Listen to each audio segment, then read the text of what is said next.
जे कोण आहे त्यांना इकडे बसून घ्यायला सांगा. तमाम युवक कार्यकर्त्यांचं आणि मतदारांचं या ठिकाणी स्वागत आहे. आपल्या सर्वांना नम्रतेची आणि कळकळीची विनंती आहे की आपण सर्वांनी कृपया समोर स्थानापन्न व्हायचं. नेते देश पातळीवरती राज्य पातळीवरती सन्माननीय देवेंद्र फडणवीस साहेब असतील आणि महेशदादांनी स्वामी विवेकानंद यांचा सुद्धा उल्लेख केला, तर थोडक्यात आपल्याला हे सुद्धा सांगेन अशी मी आपल्याला विनंती करतो. आणि खरं सांगायला गेलं तर महानगरपालिकेची निवडणूक महेशदा ही माझी पहिलीच महानगरपालिका. राजकारणाबद्दल काय विषय आहेत हे समजून घ्यायचे आहेत. त्याचबरोबर आज आपण निवांत राज्यसभा सुद्धा अनुभवले, परंतु महानगरपालिका त्या सगळ्यांपेक्षा अवघड आहे हे आता या मागच्या 15 दिवसात मला जाणवले. मोर्चाच्या टीमला सुद्धा मी परत एकदा आपल्या सर्वांचे अभिनंदन, शुभेच्छा, आभार मानतो. आणि आता इथून पुढे आपण पॅनल डिस्कशनला लागूया अशी आपल्याला विनंती करतो. धन्यवाद. माझा प्रश्न असा आहे की कोल्हापूरमध्ये कचऱ्याची समस्या खूप आहे. एका गाडीमध्ये बसलो आणि घरोघरी कचरा गोळा करण्यासाठी गेलो होतो. तर माझा अनुभव काय होता हे तुम्हाला थोडक्यात सांगेन. तर गेल्यानंतर आणि हे मुळे आपल्याला सुद्धा मला खास करून सांगायचं आहे, कारण 1 वर्षापूर्वीच फक्त मी माझ्या यूट्यूबवरती एक कोल्हापूरच्या कचरा समस्या नेमकी काय आहे ही समजून घेण्यासाठी आणि लोकांपर्यंत पोहोचवण्यासाठी व्हिडिओ बनवला होता.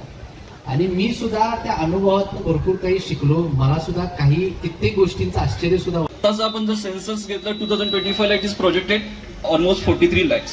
43 लाख पॉप्युलेशन घेऊन जेव्हा आपण महानगरपालिकेची निवडणुकीसाठी उभे आहोत, अनेक ठिकाणी अशी अवस्था आहे की मोठ्या रुंदीचे रस्ते नाही आहेत, त्यामुळे आपल्याला इन्फ्रास्ट्रक्चर त्या पद्धतीने बांधता येत नाही. IT सेक्टर तुम्ही जसं म्हणलात मोठं करण्यासाठी साईडला जातो, मग त्यामध्ये मला विशेष करून मोठमोठे प्लांट दिसतात, जसे होंडाई, त्यानंतर केमिकलचे. तर आपल्या इथं मेकॅनिकल इंडस्ट्रीज आहेत आणि ते मेकॅनिकल इंडस्ट्री म्हणजे आपण जॉबवर करतो. स्पेशली असं आपलं बाउंड्री एक्सटेन्शन अतिशय आवश्यक आहे आणि ते केल्यानंतर आपलं रेव्हेन्यू वाढेल. त्याचबरोबर राज्य सरकारचं जेव्हा विशेष लक्ष याच्यातलं आहे. परंतु कोल्हापूरमध्ये आता येणाऱ्या काळात हद्दवाढ एक विषय आपल्याला माहिती की वेळोवेळी चर्चेत येत होता, परंतु त्यावरती पुढे काय होत नव्हतं. आणि 5 लेडीज टॉयलेट कोल्हापूरसाठी मंजूर करून आणलेलं आहे, त्याबरोबर त्यांचे सर्वप्रथम आभार मानतो. त्याचबरोबर आमचे भाजपचे यायचं ट्रेनिंग आहे, त्याच्यामध्ये तुम्हाला बांधकाम क्षेत्रातील वीट बांधकामचं ट्रेनिंग आहे. मला कोल्हापूरच्या नागरिकांना सुद्धा सांगू वाटते की हे कर्मचारी शेवटी. त्यामुळं युथ म्हणजे भारताचं उद्याचं तुम्ही सर्व भविष्य आहात. निवडणूक एक भाग आहे आपला. या निवडणुकीमध्ये विश्वजित म्हणला की मला सर्वप्रथम सांगायचं आहे की आपल्या जे कृष्ण माडिक साहेब आहेत त्यांनी पण आता कोल्हापूरसाठी एक 10 कोटीचं आहे. त्यासंबंधी जे तुमचे जे काही शंका असतील किंवा तुमचे जे काही कोल्हापूर टॉयलेटचा विषय जो होता, सर्वप्रथम आता मला एवढं सांगायचं आहे की आज गेल्या कोल्हापूर महानगर 8, 9, 10 तसंच 20 हे टोटल 4 वॉर्डाचे 12 कार्यक्रम केलाय. तसंच त्यांचा सुद्धा उद्या कार्यक्रम होणार आहे. त्याचं नाव आहे मिसळ कट्टा.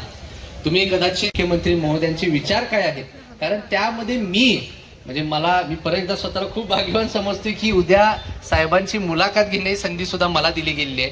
आणि सन्माननीय फडणवीस साहेबांना मी युवकांशी निगडीत चांगले प्रश्न विचारणार आहे, खेळाडूंशी निगडीत. फुटबॉल जो आपला सगळ्यात मोठा विषय कोल्हापूरचा, ठराविक 1000 इंडस्ट्रियलिस्ट बिझनेसमॅन यांच्यासमोर बसतील. आणि त्याचबरोबर तुमच्या भागात सुद्धा तुमचे महायुतीचे उमेदवार सगळीकडे ह्या बाबतीत स्क्रीनिंग सुद्धा करणार आहेत. तर मी आपल्याला सगळ्यांना विनंती करतो की तुमच्या भागात जिथं कुठं स्क्रीन